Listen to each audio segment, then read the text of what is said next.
Eles são mais do que monstros, são divindades. Cartas que desafiaram as regras do jogo e destruíram um campo e decidiram o destino de um faraó. Os deuses egípcios, Slifer, Obelisco e Ra são o coração místico de Yu-Gi-Oh!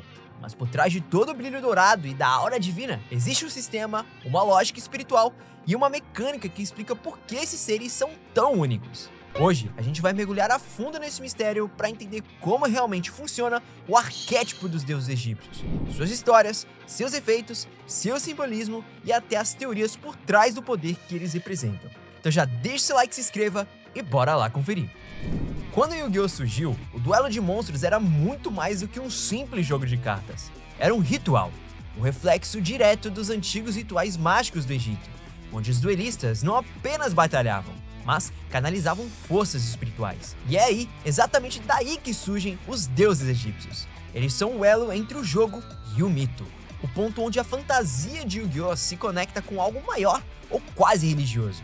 Slifer, Obelisco e até mesmo Ra não são apenas poderosos, eles representam as três partes da existência: a mente, o corpo e a alma. O mais fascinante é que essa filosofia não fica só no anime, e ela também molda a forma como essas cartas funcionam no jogo real, o famoso TCG. Antes de serem cartas, os deuses egípcios foram entidades criadas dentro da história de Yu-Gi-Oh! E segundo a lore, o faraó Aten invocou poderes dos deuses antigos para proteger o Egito das forças das trevas.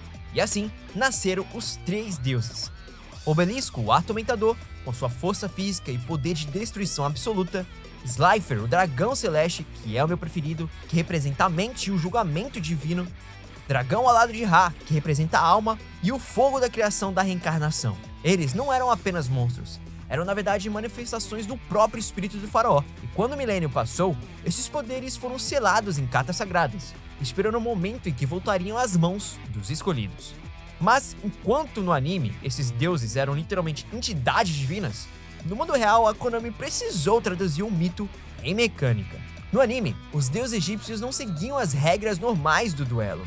Eles na verdade estavam acima da estrutura disso, onde podiam destruir qualquer coisa, ignorar efeitos e até alterar o destino da partida. Obelisco, por exemplo, era inatingível. Slifer destruía monstros antes mesmo de ele estar em campo, cara. E Ra podia reviver, se transformar e destruir tudo, inclusive o próprio duelista se fosse usado sem sabedoria. E aí que vem a questão: como transformar divindades em cartas jogáveis? Quando os deuses foram traduzidos para o TCG, os desenvolvedores enfrentaram um grande dilema: manter a grandiosidade do mito, mas sem quebrar o jogo.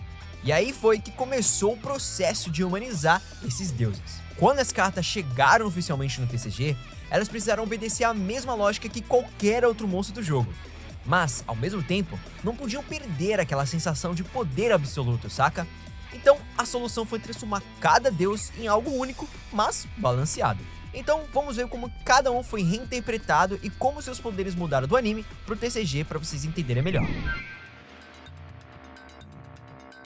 Começando pelo Slifer, o dragão do céu ou um dragão celeste. No anime, Slifer era praticamente uma entidade viva. Cada carta na mão do duelista aumentava o seu poder, e ele tinha um segundo ataque automático, um raio celestial que causava dano e destruía instantaneamente qualquer monstro que o seu oponente invocasse. Era basicamente um castigo divino da imprudência ali. Mas no TCG, se fosse aplicado, seria insano, irmão. Então, o Slifer foi refeito, onde ele ainda ganha 1000 de ataque e defesa para cada carta na mão, mantendo a ideia da força intelectual, mas o seu segundo efeito, que é o raio celeste, agora diminui 2000 de ataque automaticamente de qualquer monstro invocado, e quando o ataque chegasse a 0, o monstro era destruído. Ainda continua sendo ameaçador, mas agora é um efeito mais controlado. Ou seja, o Slifer ainda pune o oponente por preencher o campo, mas sem aquele caos total do anime. Em segundo é o Obelisco, o atormentador. O Obelisco sempre foi um símbolo da força bruta, e no anime ele era literalmente imortal, não podia ser destruído por nenhum efeito e com um único golpe ele varria o campo inteiro. Era a expressão pura da vontade do Kaiba ali, inabalável, fria e muito arrogante. No TCG, essa força, entre aspas, precisou ser ajustada. O Obelisco agora não pode ser alvo de efeitos de cartas, o que mantém resistente, mas não invencível. E o seu poder destrutivo foi transformado em um custo tático, onde ele pode tributar 2 monstros para limpar o campo do oponente, sem chance de resposta inclusive. Ou seja, ele continua sendo um tanque de guerra, um colosso que impõe respeito, mas agora dentro das regras do jogo. E por último nós temos o dragão alado de Ra, o deus da alma. Entre todos, o Ra é o mais misterioso e o mais perigoso. E no anime, ele é literalmente uma divindade viva. Só duelistas dignos conseguiam ler o texto da carta. E se o coração do duelista não fosse puro, Ra simplesmente não obedecia.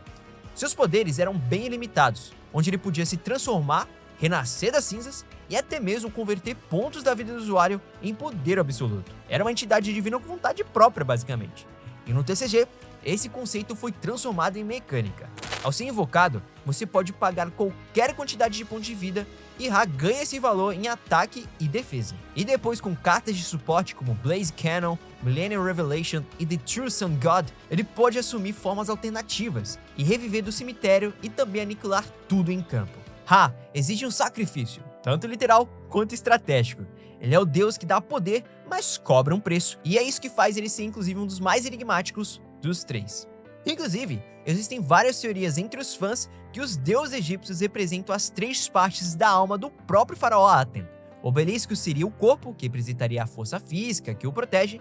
Slifer seria a mente, que seria o julgamento e a sabedoria do faraó. E Ra seria a alma, o elo divino que conecta o homem e o deus. Juntos, eles formam a essência do duelista perfeito.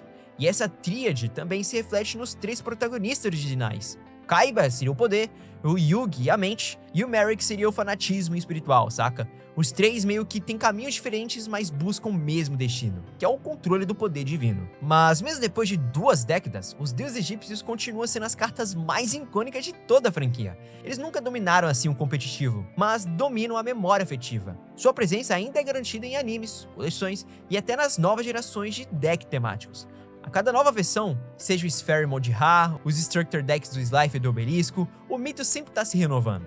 E cada vez que alguém coloca uma dessas cartas no campo, o jogo parece parar por um instante. Não importa se é uma partida casual ou até mesmo um torneio. O peso simbólico desses monstros é algo que nenhuma outra carta moderna conseguiu ainda substituir, o que faz com que eles sejam simplesmente incríveis.